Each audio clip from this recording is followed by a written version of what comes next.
Hello दोस्तों, देखिए यहाँ 5 मिनट ओपनिंग रेंज में लगा चुका हूँ। ये पर्पल कलर का, इसने फ्राइडे को जो वर्जिन सीपीआर बना था उसके एक्सटेंशन को नीचे ब्रेक किया पहले ही कैंडल में। उस समय मैं नहीं था। इसके बाद लोअर बॉलिंजर बैंड के हिसाब से ये नीचे आ रहा है। लोअर बॉलिंजर बैंड में शॉर्ट नहीं करना चाह रहा था। अभी देखिए फिबोनाची रिट्रेसमेंट मैंने लगाया, ये एक रेजिस्टेंस था, इसके ऊपर चला गया। इसके बाद ये 38.2% का फिबोनाची नंबर है जहां पर ये अभी स्ट्रगल कर रहा है। तो बेस्ट होता अगर 24,917 का लेवल मिलता शॉर्ट करने के लिए। तो थोड़ा सा इंतज़ार कर रहा हूँ अभी यहाँ। और अपर बॉलिंजर बैंड है ये 61.8% के फिबोनाची नंबर में। थोड़ा सा देख लेते हैं बैंक निफ्टी क्या कर रहा है। बैंक निफ्टी जो है यहाँ फ्लैट है, सुपर ट्रेंड, इसलिए ये इधर पुल बैक हो रहा है। और इसका भी जो है ये 61.8% में ये जा चुका है। और सेंसेक्स का क्या स्थिति है? सेंसेक्स जो है, 1 मिनट खुल रहा है, सेंसेक्स जो है ये भी पुल बैक दिया है, अपर बॉलिंजर बैंड से थोड़ा सा दूर है। अभी इसमें देख लेते हैं निफ्टी में, नहीं तो अगर सेटअप का थोड़ा इंतजार करते हैं। 24,917 से लेके 24,933 के बीच में कहीं शॉर्ट करने का मौका देखते हैं। बहुत बड़ा मिस हो गया। देखिए मैंने यहाँ पे एंट्री किया हुआ है ये जगह में, और रिकॉर्डिंग मैंने ऑन नहीं किया था। देखिए यहाँ एंट्री था, मैंने लिख लिया। अब इसको मान लीजिए, क्योंकि अभी पता चला कि मैं इतना देर बेकार ही बोल रहा था, रिकॉर्डिंग नहीं हुआ, इस जगह में एंट्री हुआ। मैं बताता हूं क्यों। देखिए सुबह जो है पहला कैंडल वैसे ही मूव किया जैसे मैंने कल के एनालिसिस में बताया हुआ था। मैं जो है इसमें शॉर्ट सेटअप ही ढूंढ रहा था। और इसका कारण क्या है? वर्जिन सीपीआर, जो कि फ्राइडे को वर्जिन सीपीआर बना था, उसका एक्सटेंशन है ये। देखिए इसमें ड्राइंग अभी भी पड़ा हुआ है, जो कि इसको प्राइस को अपने और खींचेगा और इस जगह से टकरा के प्राइस को वापस आना है। तो ये कल ऊपर गया और यहाँ पर देखिए इसने रेगुलर बियरिश डाइवर्जेंस बनाया आरएसआई के साथ। फिर यहाँ पर सेलर था, ऊपर में सेलर का कुछ स्टॉप लॉस था, लेकिन ये पहले कैंडल नहीं, वो सभी स्टॉप लॉस हिट कर दिए।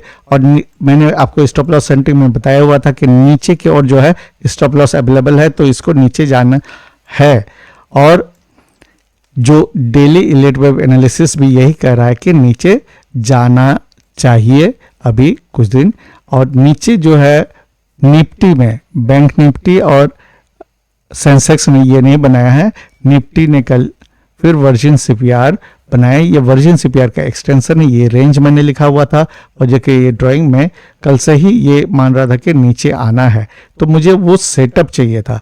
इसमें मैंने फिबोनाची देखिए लगाया हुआ है। ये फिबोनाची में मैं ये सोच रहा था कि अपर बॉलिंजर बैंड जो इस लेवल में था, यहाँ जब मैं यहाँ से देख रहा था इस लेवल आसपास में, तो 24,917 जो कि 50% फिबोनाची रिट्रेसमेंट लेवल है, इसका इंतजार कर रहा था, लेकिन वहाँ तक नहीं गया।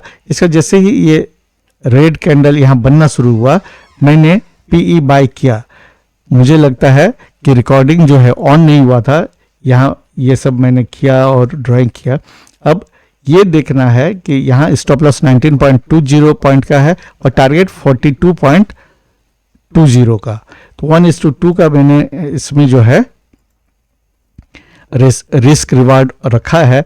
अब ये देखना है कि क्या मेरा एनालिसिस सही होगा, और virgin CPR strategy and the nice world day trading strategy जो कॉम्बिनेशन में मैं यूज कर रहा हूं आज फिबोनाची नंबर्स के साथ, क्या ये मुझे 2x, मतलब कि x मीन्स यहाँ पर जो है मेरा रिस्क है, अगर रिस्क मेरा x है तो प्रॉफिट 2x। मैं इस तरह का मनी मैनेजमेंट यूजुअली रखता हूं। हालांकि ऑप्शंस में आप 1:1 का भी जो है रिस्क रिवार्ड, अगर आपका स्ट्रेटेजी उसमें ज़्यादातर प्रॉफिट आपको दिलाता है, उसमें अगर परफॉर्मेंस उसका बहुत अच्छा है, हिट रेशियो अच्छा है, 80% से ऊपर है, तो आप 1:1 भी कर सकते हैं। लेकिन मैं ज़्यादातर 1:2 रेशियो जो है पसंद करता हूँ वही हिसाब से मैंने टारगेट स्टॉप लॉस लगाया है। और देखिए यहाँ मैं इसमें बात कर रहा था, रिकॉर्डिंग ऑन नहीं था, उसको एडजस्ट कर लीजिएगा, समझ लीजिएगा। ये देखिए यहाँ पर डॉट लगा हुआ है ऑलरेडी। तो अभी इंतज़ार करते हैं क्या ये नीचे की ओर आएगा। कम से कम अगर मान लीजिए 24,800 भी आता है, जो कि ये मेरा पहला टारगेट है, लेकिन इसमें समस्या क्या है कि अभी भी सुपर ट्रेंड जो है ऐसे फ्लैट है। सुपर ट्रेंड को पहले इधर ट्रेंडिंग होना पड़ेगा। और दूसरा प्रॉब्लम है कि ये जो सीपीआर के अंदर में ही अभी प्राइस है, तो ये बॉटम सीपीआर है 24,834 में, और ये सेंट्रल सीपीआर 24,870 और टॉप सीपीआर जो है 24,910 के अराउंड में। तो इस रेंज में अगर घूमते रहेगा ऐसे, तो फिर प्रीमियम ईटिंग ही होगा और ओवरऑल मुझे प्रॉफिट नहीं हो पाएगा, लॉस हो सकता है, स्टॉप लॉस हिट हो सकता है। मार्केट में आप सिर्फ अपने लॉस को कंट्रोल कर सकते हो, प्रॉफिट को आप डिटरमाइन नहीं कर सकते हो, प्रॉफिट मार्केट देता है। तो वेट करते हैं। अब थोड़ा सा इलेट वेब भी देख लेते हैं। देखिए ये 15 मिनट का चार्ट है, इसमें आप देखोगे यहाँ से यहाँ जो है कैसे ये ऊपर बाउंस किया। मैंने फिबोनाची रिट्रेसमेंट लगाया यहाँ से यहाँ तक में। आप इसको देखिए अप्रॉक्स ये 61.8% के लेवल तक गया, वहाँ के बाद ये नीचे की ओर आया। तो अभी ये लेवल जो है 24,847 ये टूटना जरूरी है, तब फिर ये 24,800 और उसके बाद 24,760 इस तरह से नीचे की ओर आएगा। लेकिन अगर ये आज का जो लो है ये नहीं टूटता है, तो फिर ये ऐसे ही झलाते रहेगा और मुझे ये टाइम लगेगा। तो देखते हैं इसमें किस तरह से दिख रहा है। ये मेरे बाय लेवल से 13 पॉइंट ही ऊपर है, जबकि मैंने टारगेट यहाँ पे लगाया हुआ है। और कितना समय लगेगा अभी पता नहीं। 5 मिनट चार्ट में जो है साइडवेज ही मूव कर रहा है, बार बार ऊपर जा रहा है। देखिए यहाँ से यहाँ तक ग्रीन गया, लेकिन वहाँ से नीचे उतरा है। ये देखिए बॉटम सीपीआर यहाँ पर है 24,835। तो ये सीपीआर के अंदर में रहेगा, तो इससे भी क्या होगा, मूवमेंट साइडवेज होगा। सीपीआर का अगर ब्रेकडाउन हो जाता है आज का, तो मोमेंटम आएगा। अगर मोमेंटम आएगा स्पीड में यहाँ से यहाँ अगर आता है, तो मेरा टारगेट हिट हो जाएगा। अगर स्लोली जाएगा तो मुश्किल है। इसको 1 आवरली चार्ट में कन्वर्ट करके देखते हैं। देखिए यहाँ से एक हुआ, ये इस तरह से मूव करता है एलियट वेव। अगर ऐसे होना है, ऐसे ऐसे इस तरह से, तो रिट्रेसमेंट हम लोग निकालते हैं। रिट्रेसमेंट निकाले हैं और इस लेवल से जो है ये वापस घूम के आया है। अब ये देखना है कैसे मूव कर रहा है। 1 आवरली भी बंद करते हैं। डेली चार्ट में आप देख लीजिए, डेली चार्ट में आज का कैंडल कैसा बना है। देख यहाँ से ये गैप तो फिल हो चुका है ऑलरेडी, और यहाँ साइकोलॉजिकल लेवल 25,000 के आसपास, और ये 61.8% जो लेवल था बहुत इंपॉर्टेंट होता है, 61.8%, वहाँ से ये नीचे आ गया है।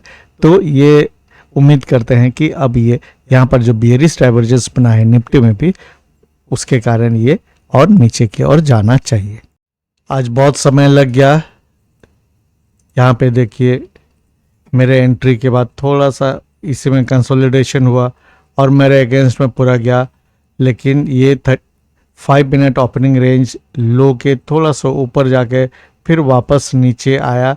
अभी सुपर ट्रेंड देखिएगा थोड़ा सा डाउन ट्रेंड कर रहा है। अब मैं ये फिबोनाची रिट्रेसमेंट को हटा देता हूँ।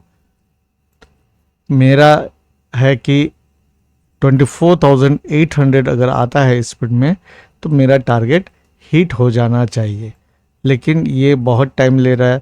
ओवरऑल आप देखोगे तो ये इस तरह से, ये जो रेंज है इसके बीच में मूव कर रहा है। जब ये रेंज में ऐसा मूव करेगा तो निफ्टी का ऑप्शन जो है वो बहुत बढ़ेगा नहीं। ऑप्शन बायर्स के लिए ट्रेंडिंग होना चाहिए मार्केट, तभी वो कमा पाता है, नहीं तो उसका प्रीमियम जो है वो लॉस होते रहेगा। आप देखिए यहाँ से यहाँ एक सिंगल कैंडल हुआ, नेक्स्ट जो है फिर उसी लेवल में आ रहा है, तो ज़्यादा प्रॉफिट नहीं हो रहा। मेरा टारगेट यहाँ पे लगा हुआ है, उसे बहुत नीचे ही है। अभी इंतज़ार, बहुत देर झेलाने के बाद ये जो है मेरे टारगेट के ओर जा रहा है। अब इंतज़ार तो बहुत किया, देखते हैं क्या ये टारगेट हिट करेगा। लेकिन फिर अचानक से देखिए ये ग्रीन कैंडल बनना शुरू हो गया। इतना इजी नहीं है, मार्केट का काम जो है ना, आपको परेशान करना ही होता है। मार्केट का मूवमेंट को समझना भी इजी नहीं है, लेकिन एक जो बेसिक कंसेप्ट हमने बनाया हुआ है इसमें कि वर्जिन सीपीआर इसको यहाँ से नीचे पुश कर रहा है, और कल निफ्टी ने वर्जिन सीपीआर कल भी बनाया, उसका एक्सटेंशन यहाँ है। अगर ये यहाँ स्पीड में आता है 24,800 और उसके बाद ये जो लेवल है 24,750 यहाँ तक आता है, तो मेरा टारगेट ज़रूर हिट हो जाएगा, ऐसा लग रहा है। देखिए यहाँ से उठा और ये हाई बनाए 207 में 30 पॉइंट्स का तो मुझे मिला था, लेकिन आज मैं इतना देर झेल रहा हूँ तो 42 ने 40 पॉइंट कर देता हूँ, 40 पॉइंट का, क्योंकि स्टॉप लॉस जो है इसमें देखिएगा आप, स्टॉप लॉस 19 पॉइंट का है, तो टारगेट मैंने 40 पॉइंट का कर दिया है। अब इंतज़ार करते हैं। और ये देखिए मेरा टारगेट हिट हो गया है। ये स्टॉप लॉस था मेरा x, तो ये टारगेट मेरा 2x। तो आज भी बहुत झेलाया मैंने। इस जगह में एंट्री लिया था 1050, अभी टाइम हो रहा है 1250, तो इतना इंतज़ार मैंने कभी किया नहीं है। और अब ये मुझे चढ़ाने के लिए और ऊपर जाएगा, लेकिन इस पर मैं बहुत ध्यान नहीं दूंगा। तो एक रिकैप करते हैं जल्दी जल्दी। देखिए पहले इसको देखते हैं। अब देखिए ये जो टारगेट है मेरा, यहाँ तक तो मिनिमम आएगा, और ये अगर इसके नीचे आता है तो फिर ये 24,750 और उसके बाद 24,683 के जोन में आएगा। अभी देखिए यहाँ सुपर ट्रेंड पे नीचे ट्रेंडिंग है। तब तक जब मैंने एंट्री किया था सुपर ट्रेंड फ्लैट था, इसलिए ये झिला रहा था, बार बार ऊपर की ओर पेशेंस टेस्ट कर रहा था। पिछले बार मैंने जो है 2 पॉइंट से मिस किया था, और सोमवार को मैं बहुत बिजी रहता हूँ, कोई ट्रेड नहीं कर पाता हूँ, मुझे समय नहीं रहता है लाइव मार्केट में। तो देखिए ये आज का मूवमेंट बहुत शानदार रहा, और टोटल में अगर आप वीडियो देखोगे मेरा, आपको सब पता चलेगा कि मैंने आज ये ट्रेड क्यों लिया था। मैं पीई में PE कोई भी बाई करता हूँ, इतना इंतज़ार नहीं करता हूँ। ये आज पहली बार है इतना इंतज़ार करना पड़ा, क्योंकि सुपर ट्रेंड यहाँ पे फ्लैट था। अब देखिए ये बहुत ऊपर जाएगा, लेकिन अब पछताना नहीं है। तो उम्मीद करते हैं जिन लोगों ने the nice world day trading strategy और वर्जिन सीपीआर स्ट्रेटेजी नहीं देखा है, और जिन्होंने मेरा कल का एनालिसिस नहीं देखा है, वो जाके चेक करें। मैंने जो कहा था उस तरह से निफ्टी आज भी बहुत ओबीडियंट तरीके से उसी डायरेक्शन में जा रहा है। ये देखिए लकीर था, ये पहला टारगेट, ये हिट हो जाएगा, अब इसमें कोई आशा नहीं है। तो अभी के लिए goodbye, thank you market, और शाम में मिलते हैं कल के एनालिसिस के साथ। Thank you.